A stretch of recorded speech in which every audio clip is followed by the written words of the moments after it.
The $15 in Daniel Carter's wallet was all the money he had left until Friday. $15. Enough for a cheap dinner if he skipped breakfast tomorrow. Enough for gas if he drove carefully. Enough to buy Lily the cough medicine she needed if nothing unexpected happened.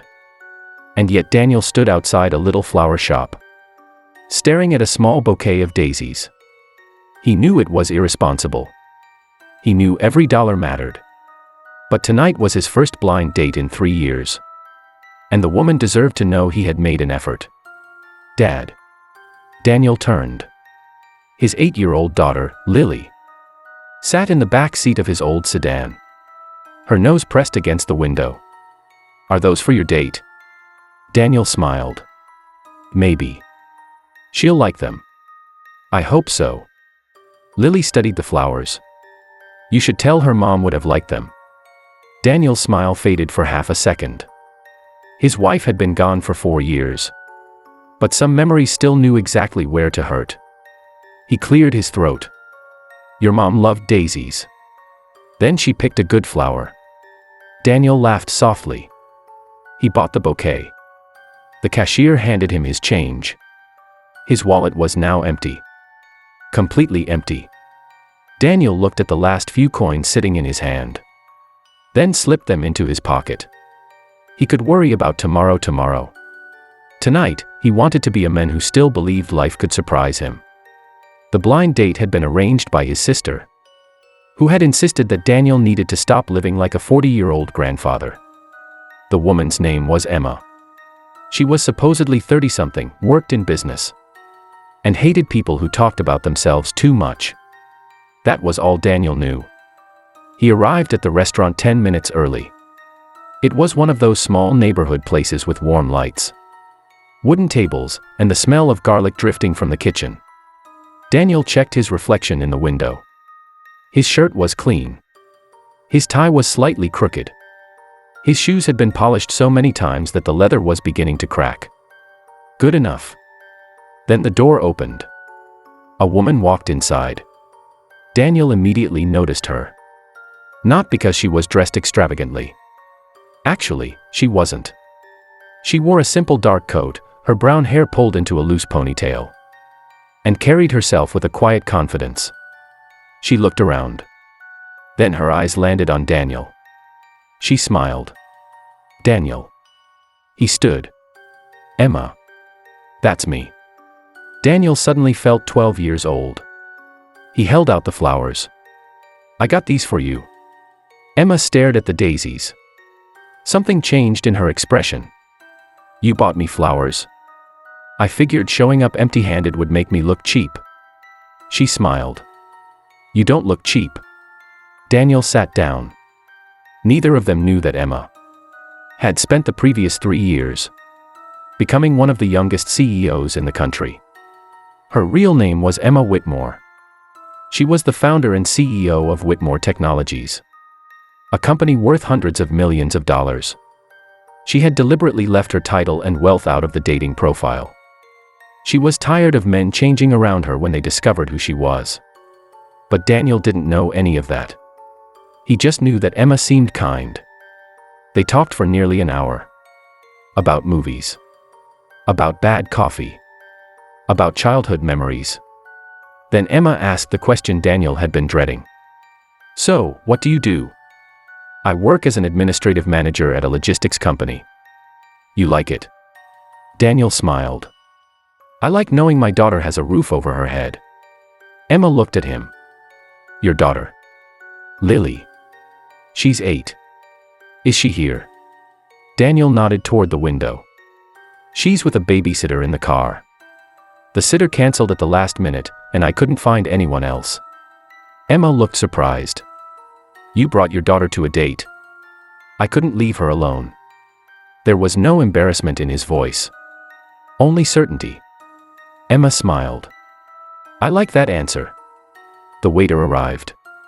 Daniel glanced at the menu. His stomach tightened. The prices were higher than he'd expected.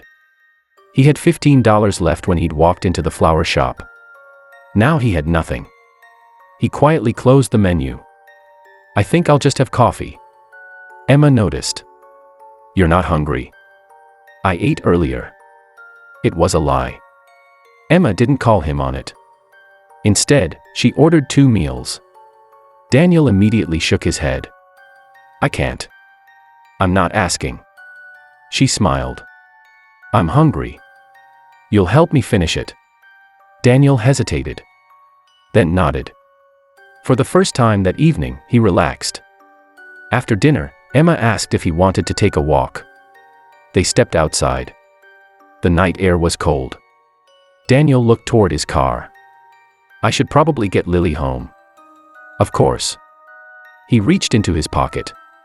His fingers touched the empty space where his wallet had been. Then he remembered. He had spent everything. He felt embarrassed. Emma noticed his expression. What's wrong? Nothing. Daniel. He sighed. I spent my last $15 on your flowers. Emma stared at him. What? Daniel gave an awkward laugh. I know. It sounds ridiculous. No. I probably shouldn't have. Why did you?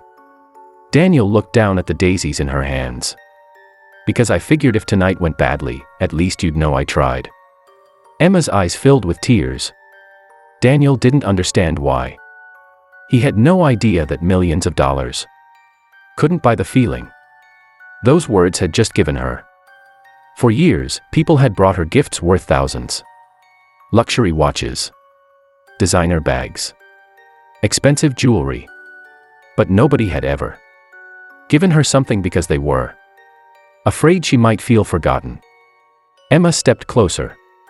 You really spent your last $15 on these? Daniel nodded. I had $15. She looked at the flowers. They're beautiful. Daniel smiled. They're just daisies. No, Emma whispered. They're not. The next morning, Daniel woke to a knock on his apartment door. He opened it and froze. Emma stood there. Beside her was a man in a suit. Daniel's heart sank. Did something happen? Emma smiled. Can I come in? Daniel stepped aside. She entered and immediately noticed the tiny apartment. The worn couch. The second-hand dining table. The stack of unpaid bills. And Lily's drawings taped to the refrigerator. Lily appeared from the hallway. Are you the flower lady? Emma laughed. Yes. Lily looked at the bouquet. Dad said you're nice. Daniel groaned. Lily. What? Emma smiled. I think your dad is nice too. Then she turned serious. Daniel, I need to tell you something. He sat down. Emma took a breath. My name isn't just Emma Whitmore. Daniel frowned. Okay. I'm the CEO of Whitmore Technologies. Silence. Daniel blinked. Wait. The company? Yes. The Whitmore Technologies? Yes. Daniel stared at her. You're a millionaire? Emma nodded. Several times over. Daniel stood.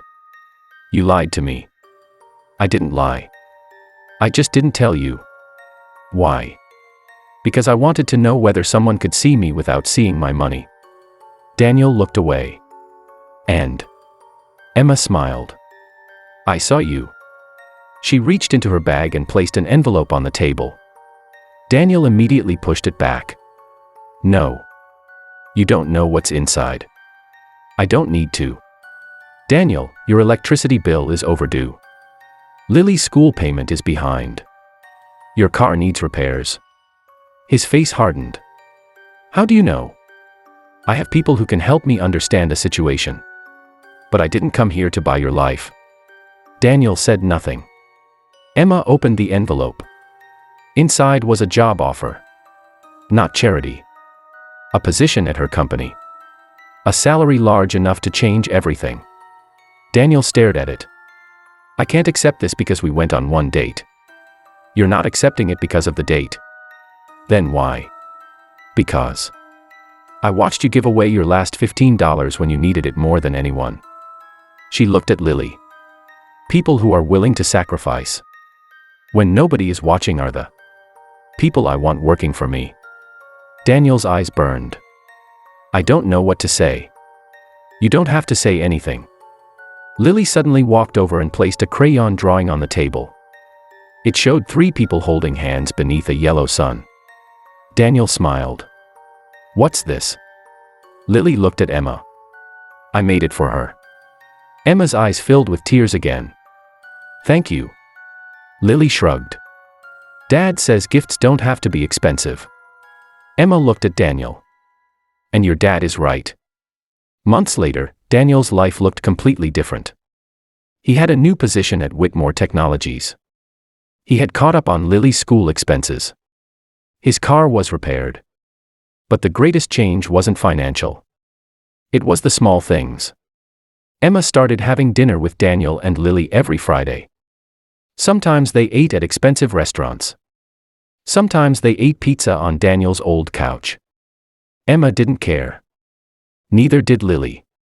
One evening, Emma arrived carrying a small box. She handed it to Daniel. What's this? Open it. Inside was a framed photograph. It showed the 3 of them laughing at the little restaurant where Daniel had spent his last $15. Beneath the picture were 3 words. You chose kindness. Daniel swallowed hard. You didn't have to do this. Emma smiled. I know. She reached for his hand. That's the point. Daniel looked at Lily. She was smiling. Then he looked back at Emma. For years, Daniel had believed that love meant finding someone who could rescue you from your problems. That night, he finally understood something different. Sometimes love wasn't rescue. Sometimes it was simply finding someone who saw the goodness you were trying to protect and reminded you that you didn't have to carry everything alone. And the woman who had once received a $15 bouquet from a struggling single father never forgot the lesson those daisies had taught her. The most valuable gifts in life aren't always the ones that cost the most. Sometimes they're the ones given by someone who has almost nothing left and still chooses to give.